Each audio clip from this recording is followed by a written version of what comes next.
Σας καλωσορίζουμε στην εκδήλωση την οποία συνδιοργανώνει η Περιφερειακή Ενότητα Καβάλας με το Μουσικό Σχολείο Καβάλας. Καλούμε στο βήμα τον Αντιπεριφερειάρχη Καβάλας κ. Θεόδωρο Ματόπουλο να απευθύνει έναν χαιρετισμό.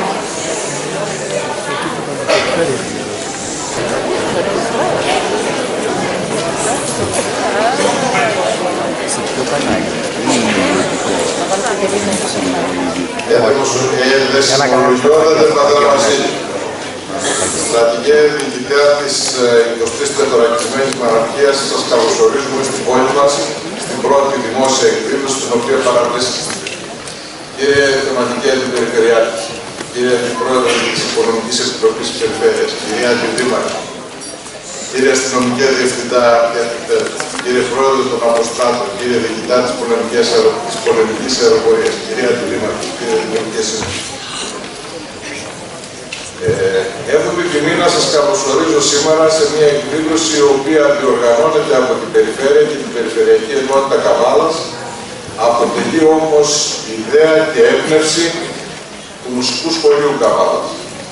Οπότε, πριν πω οτιδήποτε για την εθνική επέτειο, για την οποία θα μιλήσει ο συνάδελφος ο κύριος Γκάκης σε λίγο, θέλω να συγχαρώ τον Διευθυντή του Μουσικού Σχολείου, τον Γιάννη Κακάρα, και στο πρόσωπο του Γιάννη όλο το επιτελείο του Μουσικού Σχολείου και τους εκπαιδευτικούς και τους μαθητές και για την ιδέα της διοργάνωσης της σημερινής εκδήλωσης, αλλά και γενικότερα για την υψηλού επίπεδου μουσική προσπάθεια την οποία επιτελούν στην πόλη μας.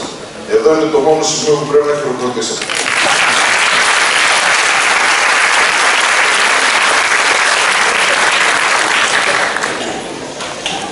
Θέλω να πω ότι είναι ευχής έργο να καθιερώσουμε αυτή την προσπάθεια, γιατί για μια ομιλία που πραγματοποιεί η Περιφέρεια την παραμονή των δύο εθνικών επετείων, να έχουμε και μια εκδήλωση η οποία και θα προβάλλει το έργο του Μουσικού Σχολείου και θα παρέχει μια σημαντική πολιτιστική εκδήλωση στην πόλη, ταυτοχρόνως όμως θα τιμά και αυτούς οι οποίοι αγωνίστηκαν για να είμαστε εμείς εδώ στη θέση μας, για να είμαστε ελεύθεροι, αν και οφείλουμε να ομολογήσουμε ότι η επίδοση την οποία έχουμε σαν Έλληνες και σαν ελληνικό κράτος μάλλον δεν περιποιεί τιμή σε όλους αυτούς οι οποίοι αγωνίστηκαν για να είμαστε ελεύθεροι. Θέλω να σας ευχαριστήσω για την παρουσία σας, τονίζοντας ότι η ιστορία μας, η παράδοσή μας και η τιμή σε όλους αυτούς που αγωνίστηκαν για να είμαστε εμείς ελεύθεροι είναι ίσως η καλύτερη βάση στην οποία μπορούμε να στηρίξουμε μια προσπάθεια για να ξεπεράσουμε αυτήν την οικονομική, ηθική και πολιτισμική κρίση η οποία μας ταλαιπωρεί. Σας ευχαριστώ πάρα πολύ.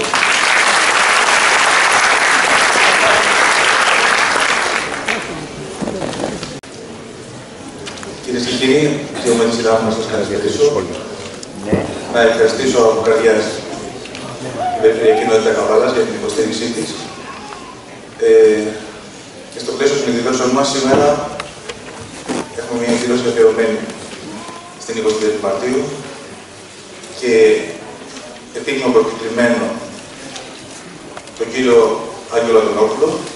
Με πολύ μεγάλη χαρά δέχτηκε σήμερα να είναι κοντά μας και τον ευχαριστώ μας.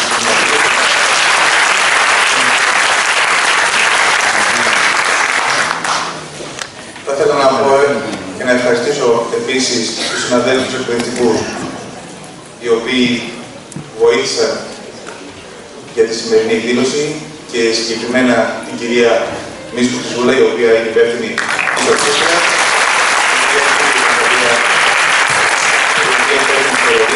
την κυρία Δημητρή Βαρβά,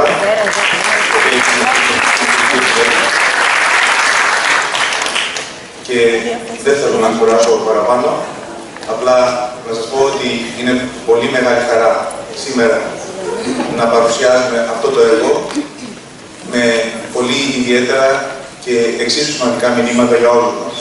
Πόσο δε για τα παιδιά που αυτή τη στιγμή έρχονται σε επαφή με ένα τόσο μεγαλειώδες έργο.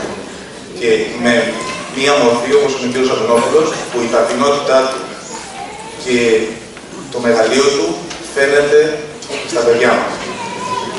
Έτσι λοιπόν, να είμαστε πάλι για λίγο χρόνο εδώ να ξαναβρεθούμε και να ευχηθούμε να έχουμε κι άλλο τέτοιου είδους δραστηριότητες και στο μέλλον.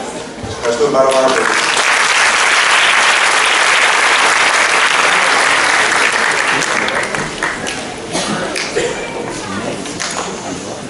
Καλούμε στο βήμα τον Περιφερειακό Σύμβουλο Καβάλας και τον Πρόεδρο της Εργοανάπτυξης Ανατολικής Μακεδονίας Τράικη, κ. Χριστοδάκη. Δημοσιολογιότατε, κύριε Αντιπεριφερειάρχη της Περιφερειακής Ενότητας Καβάλας, κυρία Δήμαρχε, στρατηγέ διοικητή της 24ης Μεραρχίας, κύριε Αστυνομική Διευθυντή, κύριε Διοικητή του Αεροπορικού Αποσπάσματος της Χρυσούπολης, κύριε Θεματική Αντιπεριφερειάρχη Αγροτικής Οικονομίας, κύριε Περιφερειακέ Σύμβουλε, κύριε Πρόεδρε του Δημοτικού Συμβουλίου, κύριε Αντιδήμαρχη, κύριε Δημοτική Σύμβουλη, κύριε Αντιπρόεδρε του ΤΕΗ, κύριε Διευθυντά του Μουσικού Σχολείου, κυρίες και κύριοι, αποφάσισα να ξεκινήσω σήμερα την ομιλία μου με λίγους στίχους από τον Βαλαωρίτη. Ήταν άνοιξη, 25η του Μάρτη. Μια φλόγα στράφτη, ακούγονται ψαλμοί και μελωδία. Πετάει ένας, σταματά μπροστά στη Μαρία. Χαίρε της λέει η Πάρθενε, ευλογημένη, χαίρε. Ο Κύριος μου είναι με σε. Χαίρε Μαρία, χαίρε. Επέρασαν χρόνοι πολύ. Ήταν άνοιξη, 25η του Μάρτη. Μια μέρα σαν εκείνη, αστράφτη πάλι ο ουρανός. Μια κόρη στενάζει αλυσσωμένη. Τρέμει με μια συφυλακή και αφήνει και περνά ένας του, μια ναυτίδα. Ξύπνα, ταράζουν, μη φοβού. Χαίρε Παρθένε, χαίρε. Ο Κύριος μου είναι με σε. Ελλάς Ανάστα, χαίρε.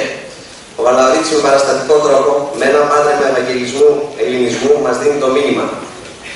Την ημέρα αυτή που επιλέχθηκε για να εξεγγελθεί στην ανθρωπότητα το μήνυμα της έλευσης του θεανθρώπου, την ίδια ημέρα η Ελευθερία έκανε τα πρώτα της αποφασιστικά βήματα για την επιστροφή της στην Ελλάδα. 25η Μαρτίου 1821. Ένα έθνος κοιτάζει τον κατακτητή του με περιφρόνηση και τον τάφο του με αδιαφορία. Ένα ολόκληρο έθνος επιλέγει μια ώρα ελεύθερης ζωής και όχι πολλά χρόνια σκλαβιάς και φυλακής. Η μεγάλη αυτή ώρα έχει έρθει. Η Ελληνική Επανάσταση εκκρίνει. Το ελληνικό έθνος, μολονότι δεν έχει νικήσει ακόμα ούτε μία φορά στο πεδίο της μάχης, έχει ετούτης κερδίσει τον πόλεμο σε ένα πεδίο απείρως δυσκολότερο. Έχει κρατηθεί ως οντότητα μέσα σε ένα φωνευτήρι λαών για 4 ολόκληρους αιώνες και αυτό συνιστά την πρώτη, λαμπρότατη νίκη του πριν τα πολεμικά γεγονότα. Παρά την ακατάσχετη αιμορραγία και τις αντίξωες περιστάσεις, οι Έλληνες όχι μόνο διατήρησαν τη συνείδηση της εθνικής τους υπόστασης, αλλά συγκέντρωσαν μέσα τους ηθικές και πνευματικές δυνάμεις ανυπολόγιστες, κρατώντας πάντα ανοιχτά, πάντα έτοιμα τα μάτια της ψυχής τους. Σε αυτό, και κανείς δεν μπορεί να το αμφισβητήσει, συνέβαλε τα μέγιστα η Ορθόδοξη Εκκλησία, η οποία μετά την αποφράδα ημέρα της Άλωσης το 1453 στάθηκε αληθινή κυβωτός του έθνους. Αν και υφίσταται τις πιο ανίερες αυθαιρεσίες από την πλευρά των Οθωμανών, είναι παρούσα σε όλες τις τουρκοκρατούμενες ελληνικές κοινότητες. Συντηρεί σχολεία, θυμίζει στους υπόδουλους την εθνική τους ταυτότητα, υπαγορεύει κοινούς κανόνες και κυρίως μέσα στα κρυφά σχολιά διασώζει την ελληνική γλώσσα, με αποτέλεσμα να διαφυλαχθεί η ενότητα, η αλληλεγγύη και η ελπίδα της ελευθεριάς. Συγχρόνως, η ψυχή των Ρωμιών θερμαίνεται από τα εθνικοαπελευθερωτικά κηρύγματα των Ελλήνων διανοούμενων, που πολλοί τα υπέγραψαν και με το αίμα τους, του Ρίγα Φεραίου, του Αδαμάτη Κοραή, του Ευγένιου Βούλγαρη και από τις φωτισμένες διδαχές του Άγιου Κοσμά του Εδωλού. Αν και η Οθωμανική βία καταπίεσε σκληρά τους Έλληνες, πολλές γενιές γεννήθηκαν και πέθαναν με το όνειρο της ελευθερίας. Αυτό το όνειρο διατράνωσαν σε προκήρυξή τους οι Έλληνες του Πελοποννήσου όταν έγραφαν: «Ομοφόνος αποφασίσαμε όλοι, ή να ελευθερωθούμε ή να αποθάνουμε. Εστερημένοι από όλα τα δίκαιά μας αποφασίσαμε να λάβουμε τα άρματα και να ορμήσουμε κατά του τυράννου». Η Επανάσταση του 1821 υπήρξε μια πανεθνική εξέγερση, ένας πανελλήνιος αγώνας. Ο Θεόδωρος Κολοκοτρώνης γράφει: «Όταν αποφασίσαμε να κάνουμε την Επανάσταση ως μια βροχή έπεσε η σώμη μας η επιθυμία της ελευθερίας μας.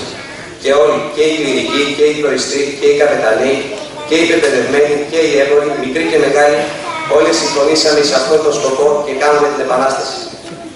Η Ελληνική Επανάσταση δεν ήταν μια τυχαία εξέγερση που εδραιώθηκε λόγω ευνοϊκών συμπτώσεων, εφόσον μάλιστα καμία από τις μεγάλες δυνάμεις δεν προσέτρεξε από την αρχή για βοήθεια.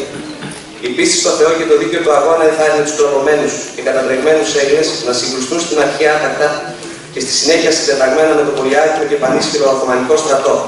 Πράξη που φάνταζε, αν όχι παράλογη, σίγουρα παράδειγμα. Εμείς, αν δεν ήμασταν τρελοί, δεν έκαναμε την Επανάσταση, γράφει ο Κολοκοτρώνης. Απέδειξαν όμως ότι οι μεγάλοι αγώνες στη ζωή Και οι καθοριστικές μάχες δεν κερδίζονται πάντα από αυτούς που έχουν ποσοτική υπεροχή και εγκόσμια δύναμη, αλλά από αυτούς που επιδεικνύουν μεγαλείο ψυχής και εμπιστεύονται τη θεία δικαιοσύνη. Ο αγώνας για την εθνική παλαιογενεσία των Ελλήνων είναι η αποθέωση του παράτολμου ηρωισμού αντίθετα προς κάθε λογική πρόδειξη. Το ολιγάρχικο γένος των Ελλήνων έδειξε το μέγα θαύμα στην ανθρωπότητα όταν την 25η Μαρτίου κατέθεσε τη ζωή του ως ενέχειρο της ελευθερίας. Σήμερα, 200 χρόνια περίπου μετά, σε αυτούς τους νεκρούς ήρωες εκφράζουμε την ευγνωμοσύνη μας και με όλες τις εκδηλώσεις τιμής προσπαθούμε να αναμοκλέψουμε την κληρονομιά μας, να συνειδητοποιήσουμε το ιερό μας χρέος. Σήμερα που επαναπαυτήκαμε στη ελευθεριά μας και στα αγαθά μας, τα ματωμένα χώματα ας ξυπνήσουν μέσα μας την αίσθηση ενός αλλιώτικου χρέους, όχι οικονομικού. Τα μεγάλα κατορθώματα καταγράφονται για να γίνονται φώτα για καινούργιες αρχές, για να αναβαπτιζόμαστε στα ανάματά τους και να στοχαζόμαστε τι είχαμε, τι χάσαμε, τι μας πρέπει, για να μην αναγκαστούμε να ξαναζήσουμε την ιστορία που ξεχάσαμε. Σήμερα που η χώρα μας διέρχεται μια κρίση που τη βαφτίσαμε οικονομική, αλλά στο βάθος ξέρουμε πως είναι ηθική και πνευματική. Σε μια εποχή που οι πολιτιστικές και ηθικές αξίες διακυβεύονται, η μητρική μας γλώσσα βάλεται και αλλοιώνεται, οι νέοι κινδυνεύουν να καταλήξουν αδερμάτιστοι, ο κίνδυνος αλωτρίωσης και αφεγνισμού είναι πρόχειρος, είναι επιτακτικό περισσότερο από κάθε φορά το αίτημα για επιστροφή στην αυθεντική ελληνοχριστιανική πίστη και παράδοση, για ανασύνταξη των δυνάμεών μας απέναντι σε σύγχρονες και πιο δυσδιάκριτες επιβουλές, ώστε με ακράδαντη την πίστη σε ένα ακόμα θαύμα να στήσουμε και πάλι μέσα στο ουράνιο φως μια Ελλάδα της λέγανε. Το χρωστάμε σε όσους πέρασαν, σε όσους θα έρθουν, σε όσους θα περάσουν. Τιμή και δόξα στην αδούλωτη ελληνική ψυχή, τιμή και δόξα στους αθάνατους νεκρούς του 1821. Ευχαριστώ.